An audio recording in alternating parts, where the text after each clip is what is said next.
Robot প্রাকৃতিক নয় কৃত্রিম। রোবট হলো কম্পিউটার দ্বারা প্রোগ্রামযোগ্য একটি ডিভাইস যা মানুষের প্রচেষ্টাকে প্রতিস্থাপন করে।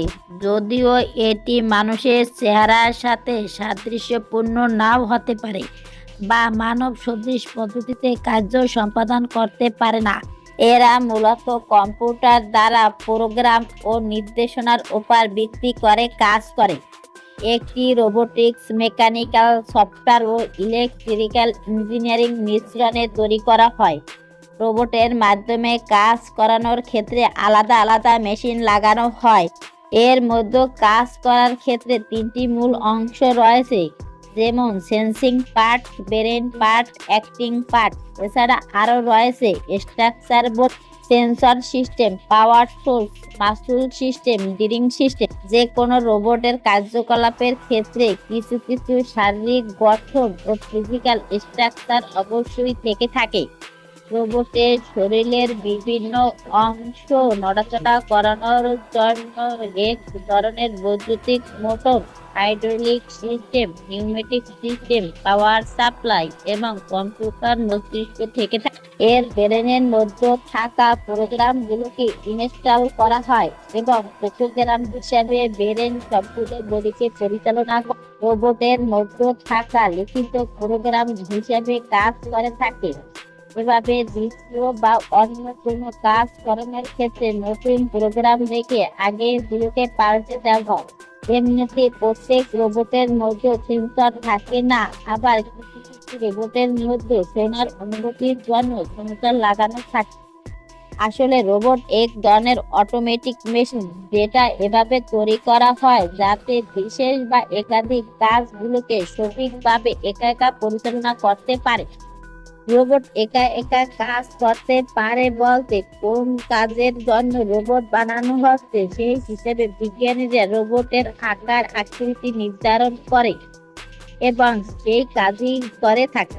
যদি কখনোই মানুষের মতো রোবট বানানো হতো তাহলে সে তো মানুষের মতোই কাজ করতে পারতো, তাই না? এমনিতে অনেক আলাদা আলাদা রোবট আছে যেগুলো বড় বড় আকার আকৃতির সাথে তৈরি। সেগুলো বড় বড় ইঞ্জিনিয়ারিং এর ক্ষেত্রে ব্যবহার করা হয়। তবুও কাজের উপর ভিত্তি করে রোবটকে আলাদা আলাদা ভাবে তৈরি করা হয়েছে, যেমন স্টেশনারি, ল্যাড, হুইল, সুইমিং, ফ্লাইং এবং স্টেশনারি রোবটকে এমনভাবে তৈরি করা হয় যেন সে নিজের একটি ফিক্সড জায়গায় অবস্থান করে কাজগুলো সম্পাদন করতে থাকে। বর্তমান সময়ে অনেক জায়গায় এ রোবট দেখা যায়, যেমন গ্রাফিং, বিডিং ইত্যাদির ক্ষেত্রে। ল্যাড রোবটগুলো সেই ধরনের রোবট হুইল বা চাকার বদলে পা লাগানো থাকে।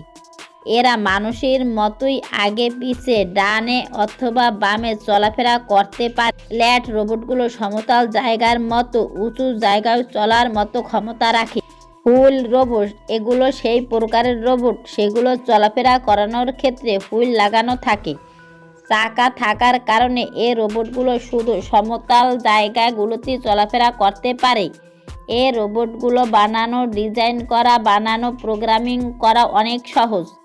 সুইমিং রোবট নাম শুনি আপনারা বুঝতে পেরেছেন এ রোবটের সাথে পানির সম্পর্ক রয়েছে। হ্যাঁ, সুইমিং রোবট এক ধরনের রোবট যা বড় বড় মহাসাগরের নিচে গিয়ে তথ্য সংগ্রহ করে নিয়ে এসে মানুষের কাছে পৌঁছে দেয়। ফ্লাইং রোবট এ রোবটগুলোর মধ্যে ওড়ার কৌশল থাকে। এ রোবটগুলো কারো খোঁজার ক্ষেত্রে বা তথ্য সংগ্রহের জন্য ব্যবহার করা হয়। এ রোবটগুলো আকারে অনেক ছোট।